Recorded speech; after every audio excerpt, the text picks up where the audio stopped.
So walking down the path, the unborn Buddha mind. Does anyone have any questions or comments about any of this?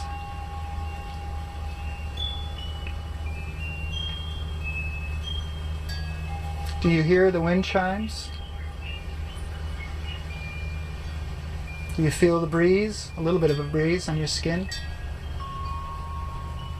Do you see the light, the colors, the forms, the shapes, even without thinking about it? And you're already enlightened. And then the mind goes, yes, but. It's an afterthought. But yes, but what about? Another Zen master, in describing his moment of enlightenment, he said, suddenly someone struck the temple bell, and there was, all of a sudden, there was no bell, and there was no one listening to it.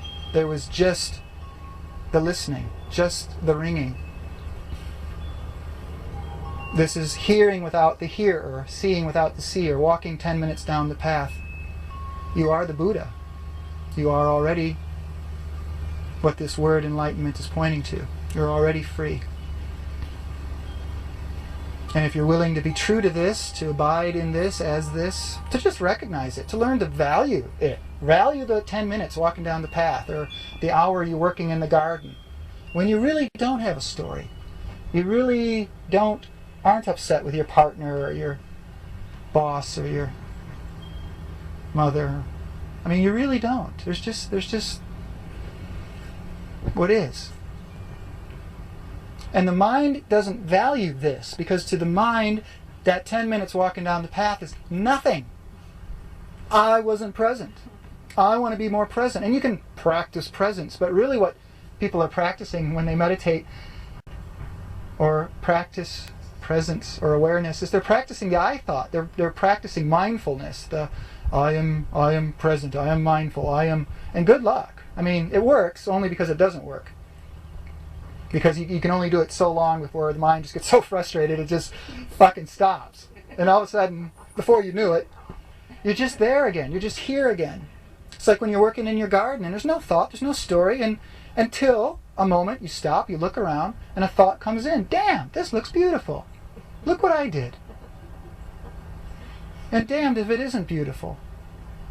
Because it is the natural, beautiful expression or unfolding of the unborn Buddha mind. And then you get to come in and take credit for it. Look what I did, you know? I mean, God may have helped, but I did it. The what? This form that we've been identified with as who we are, and it's very limited and very conditioned, and and it's not the way we like it and all that, but it's not who we are. And once we recognize who we really are, we recognize it's just what a joy to have 10 fingers. To not be trying to have 12. The unborn Buddha mind, it's breathing us. Right now it's breathing you. It's pumping your blood, and you're beating your heart, and digesting your food, and growing your hair and your fingernails and everything.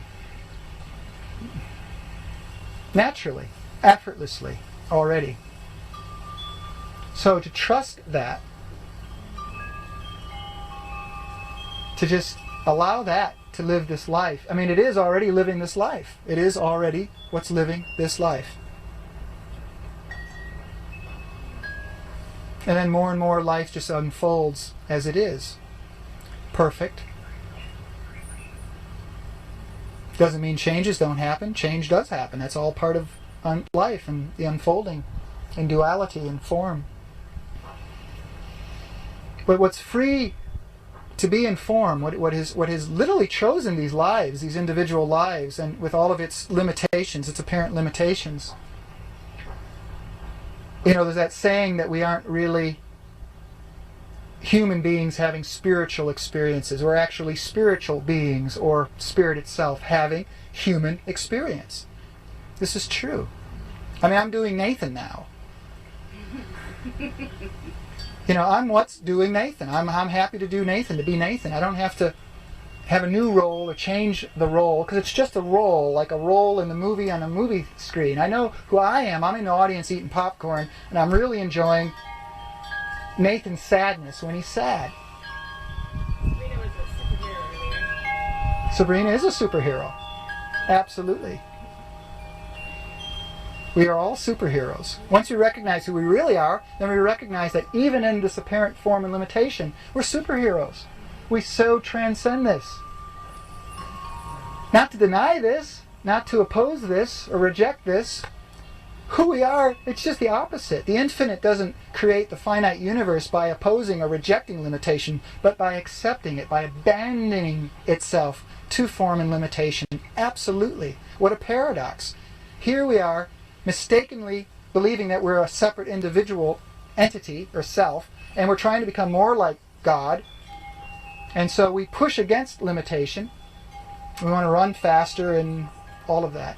Whereas what God, consciousness, who we really are, is doing is the abandonment and the acceptance and the surrendering to this. So once we surrender to this, to who we are, we can discover what is surrendering to this. Who is willing to be Nathan? I mean, who else but God is willing to be a goofball? Or to be this particular form, or to be any of us, really. But it just shows how free we really are. That we're free to incarnate and to live an absolutely ordinary life. The possibility of this sharing of satsang is the possibility of living an absolutely ordinary life, wide awake. Awake to what is free. What is our nature, what is our natural state. Our unborn Buddha mind. And once this is recognized, even the minds, the stories, bring the stories back. They don't touch this. Life itself is no longer an appearance of what isn't true. It's a reflection or a mirror or an appearance of what is true, of what is who I am.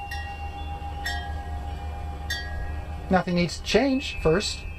Nothing needs to stay the same either.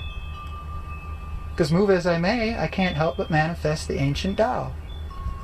Absolute freedom. What does it look like? Well, there's 6 billion unique expressions of what this looks like. Just as every fingerprint is unique. It's not going to necessarily look like Osho and the wild hypnotic eyes and being in trance all the time. I mean, it looks like all of us. It's doing us. It's willing to do us. I want to